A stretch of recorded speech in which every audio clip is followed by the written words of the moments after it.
Hello, friends. Welcome to the November 23rd, 2020 edition of Rant-Om Thoughts, where sacred cows are grilled, killed, and processed for your whining and dining pleasure. You're probably wondering why I look like this now. Well, California has now been bumped up to purple tier, so-called restrictions, which means the barber shop where I had booked my appointment to get my hair cut, because that's how they're doing it now. Because a lot of people, because when it was briefly reopened, a lot of people were, there was just a very big demand for it. Well, now it's probably going to be closed again, so I grabbed some clippers and took care of it myself.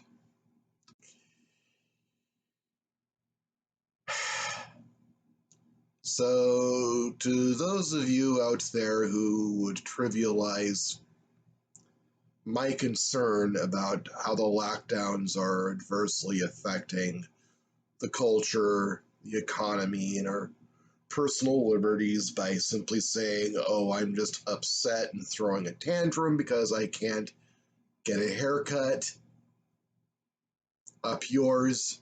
I can do it myself. It never was about the haircuts. About a week ago, I attended a party.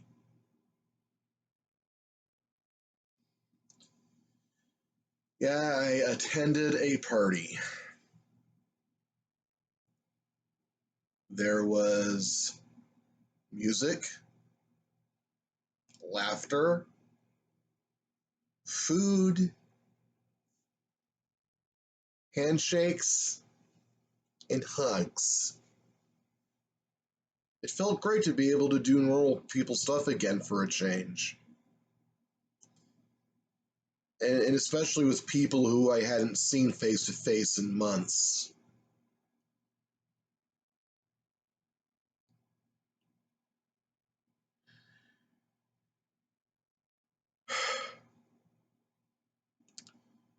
So this purple tier stuff, most of California's counties are under it, are under this now. It's about 95% of the population of the state of California. This includes a 10 p.m. curfew, 10 p.m. to 5 p.m.,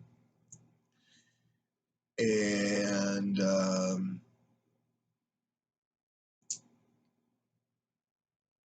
an outdoor mask mandate order. Well, I'm an essential worker. Metal thieves and vandals aren't going to be staying home. I'm not either. As for having to wear a mask outdoors, I'm not complying. And if somebody cites me, if I get fined for it, I will tear up the citation and I will refuse to appear in court.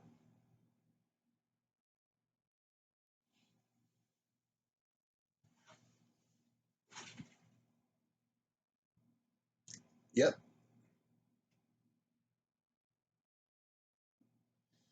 As far as compliance goes, yeah, I'll put a bandana over my mouth and my nose just for a few minutes just to get a stick of gum or a pack of cigarettes, but and then take it right off when I'm out of the store. But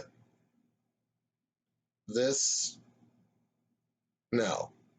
And if you think the government has any right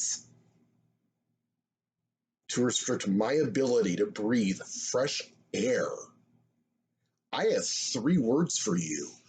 Go to hell. Go to hell.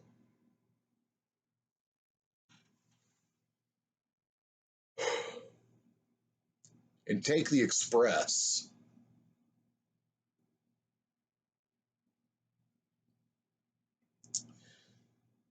The elections. I wanted to do a post-mortem a week sooner, but a couple weeks sooner, actually. But, life happened, and I wasn't able to get around to it. So, the results weren't what I expected them to be.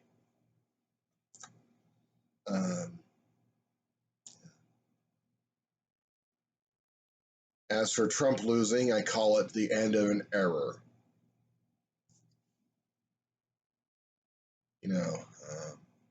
I'm happy he's gone.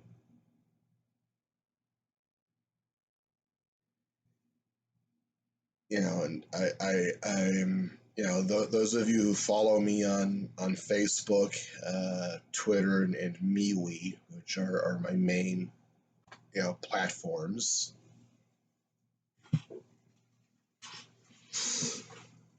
So as of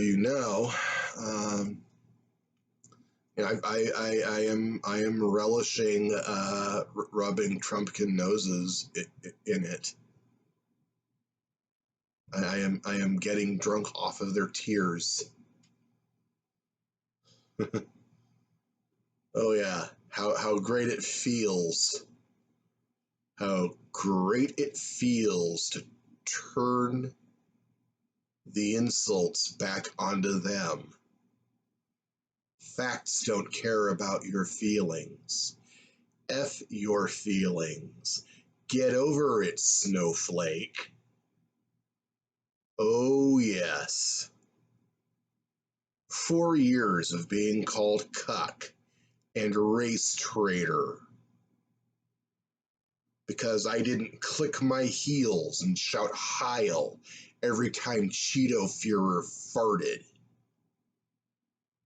4 years of being condescendingly reminded, hey, steal your president, every time I said something critical of him, as though his being president somehow made him immune to criticism.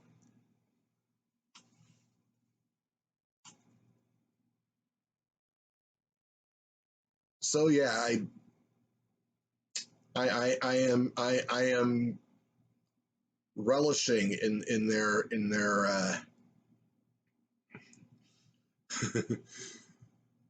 in their anguish. At least those who are barely intelligent enough to read the room and see what's going on, because there are some really delusional people out there who think that he didn't really lose it all, or they're whining about fraud. Yeah,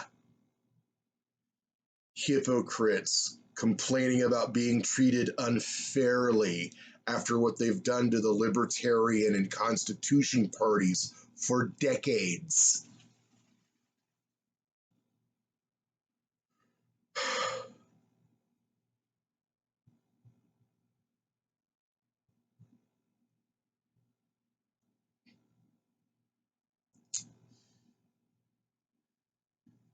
Now, my cheering Trump's defeat should not be taken to mean that I am applauding Joe Biden's victory.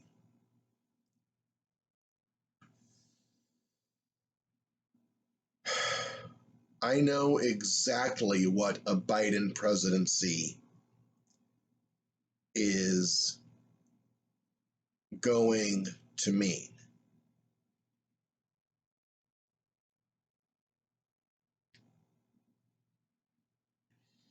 It's going to mean a domestic policy dictated by Bernie Sanders and the squad.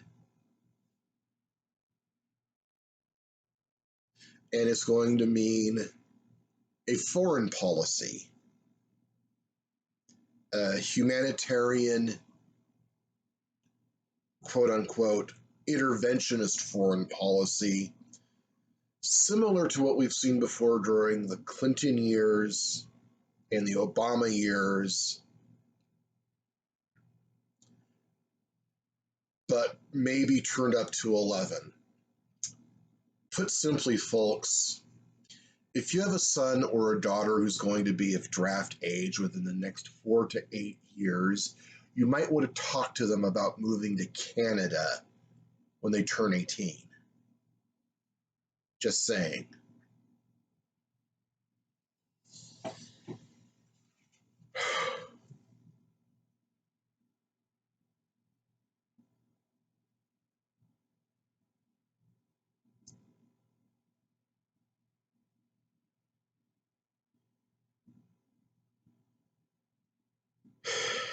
Now, there's going to be a lot of horrible things coming out of the Biden White House.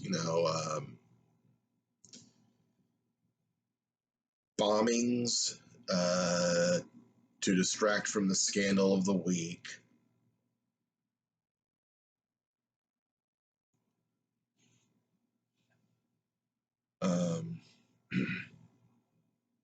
Runaway inflation, because the big deal right now is this ludicrous modern monetary theory that's being pushed by the likes of airhead Ocasio-Cortez.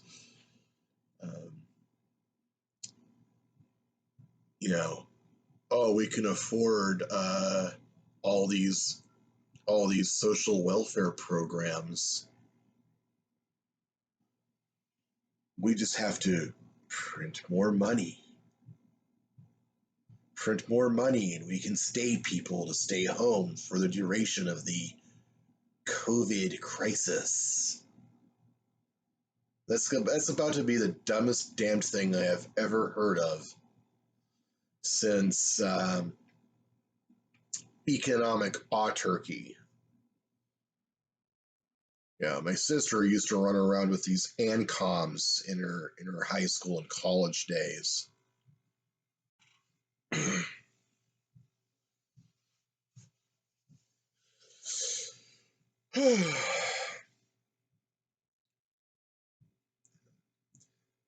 But as these things happen, if you're a Republican watching this, as these things happen,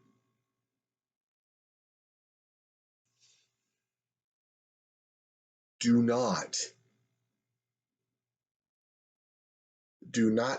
blame me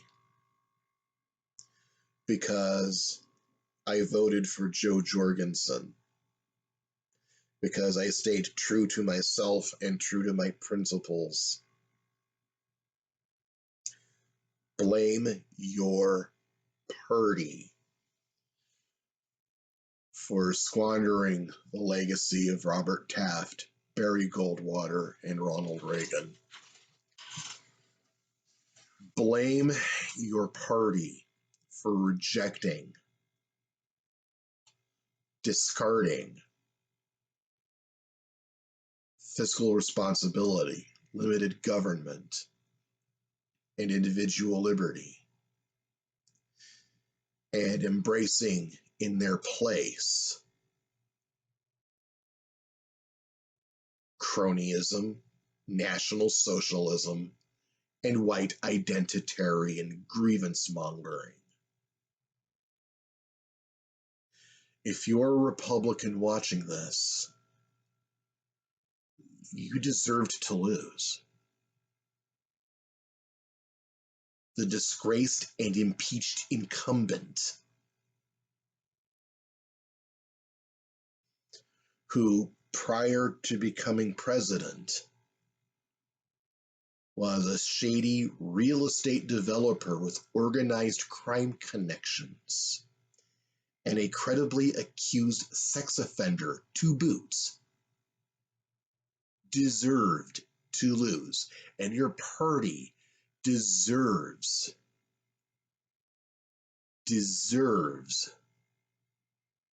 to be thrown on the ash heap of history.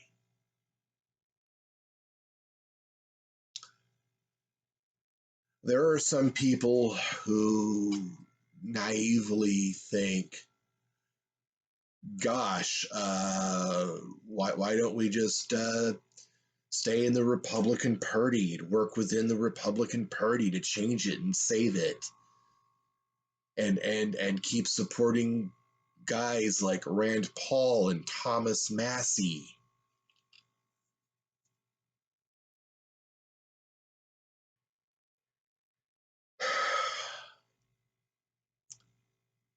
Rand Paul and Thomas Massie are not the future of the Republican Party.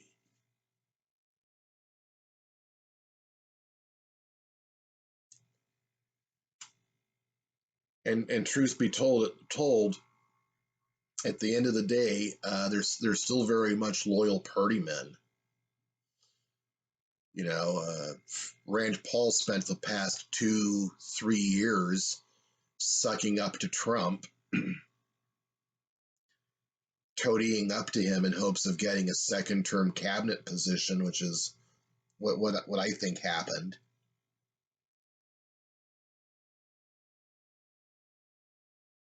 Sidebar: if Trump had one, if he did get a cabinet position, I could guarantee you it wouldn't have been state, defense, or treasury, because Jarvanka would not let someone like Rand Paul anywhere near something like that. So either way, the kiss-assery, the sycophancy was for nothing. But he spent 2 to 3 years sucking up to him, telling us to take at face value his empty troop withdrawal promises.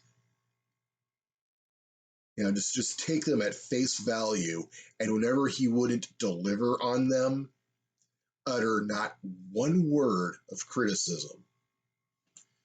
And if he has any ambition, any presidential ambitions for 24, he is mistaken if he thinks libertarians are going to forget that.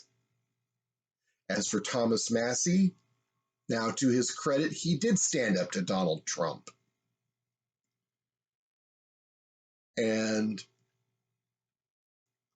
you know, and so much so that Trump actually tweeted that Massie should be kicked out of the Republican Party. But here's the thing. Both Rand Paul and Thomas Massie represent the state of Kentucky. Who controls Kentucky Republican politics? Mitch McConnell. And neither of them have had the backbone to challenge him when it would have counted. But still, they both men do deserve all the credit in the world for the good things that they have done. But they're not the future of the Republican Party.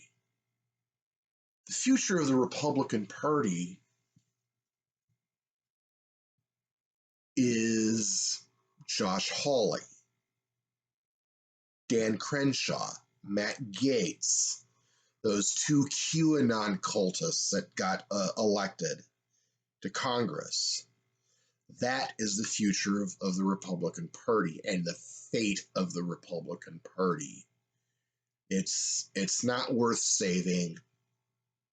Just walk away from it.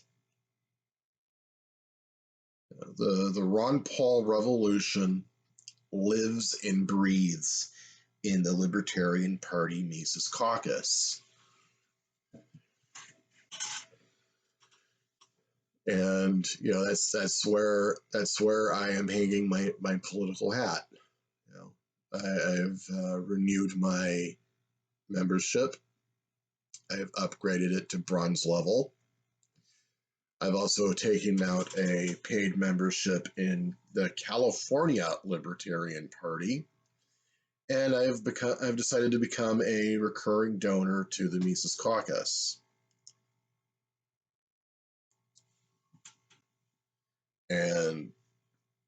as I said in a previous video, they have a lot of exciting stuff coming down the pipeline. Wish I could talk about it, but yeah, I'll just have to pretend to be pleasantly surprised with the rest of you.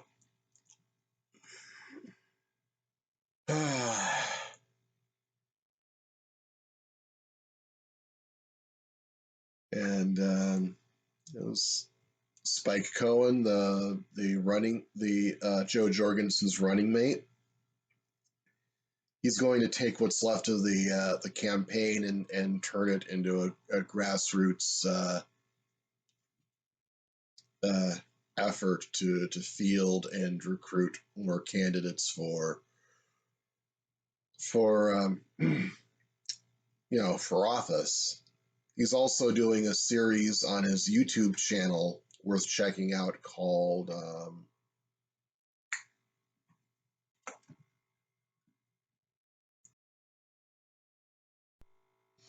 the Culture of Winning. He is interviewing Libertarian Party candidates who have won office and trying to figure out what their secret to success is.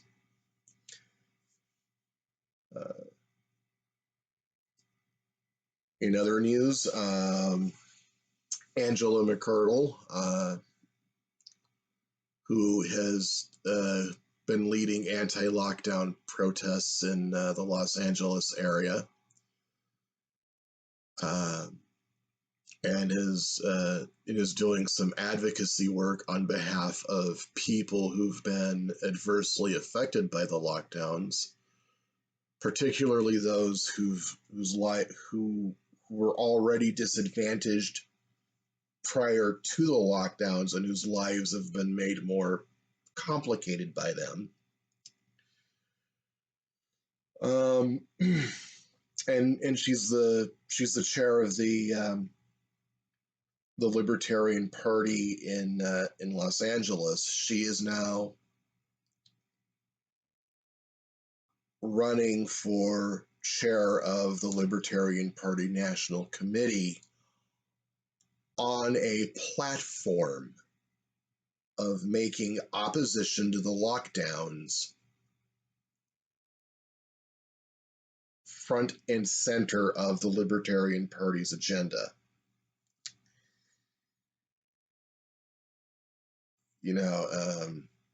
Even though there were many great individual libertarians who've spoken out against the lockdowns, unfortunately, the Libertarian Party national organization,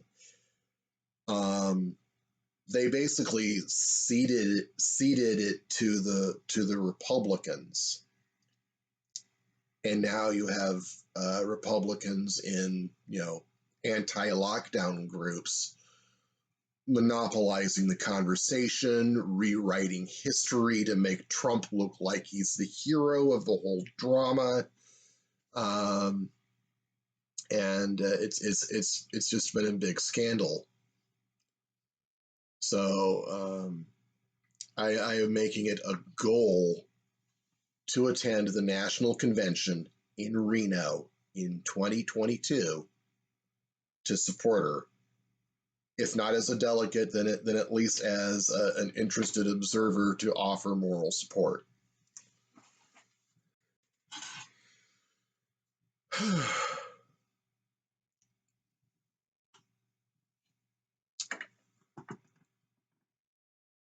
So, this is some really exciting stuff going on. History is unfolding. I'm not only witnessing it firsthand, I am going to be a part of it. And it's a very exciting thing. Now, before I go, a product review.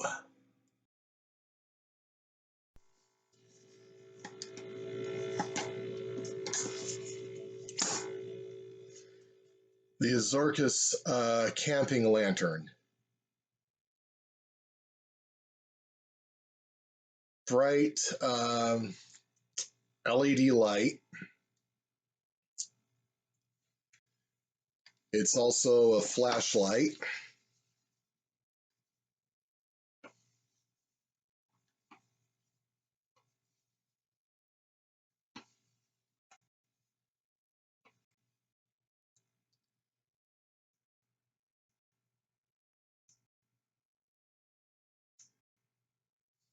And it comes with these little red lights here that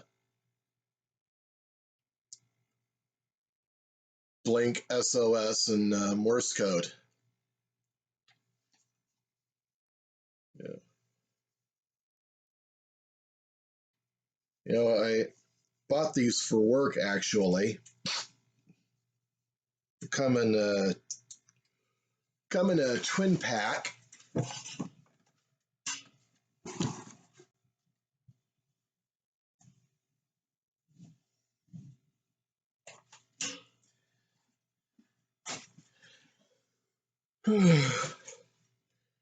Came in a 2-pack, so I bought one to take with me to work because I might need it. Yeah, if there's a power outage. And one for home, just in case there's a blackout around here. Or if I just want to save on my electricity and I can just use this to read by. I'm actually so happy with this product here that you know, I might order another set. You know, one to leave it at one of my work sites, the office where I work on the weekend for my coworkers to use in the event of a blackout or whatever, and maybe give another set as a present to another one as a present to a friend of mine who might need it. But this is a very handy tool, and it is better to have it and not need it than to not have it and suddenly need it. So this comes with my seal of approval right here. Oh, and also there's a magnetic base too, which might be useful.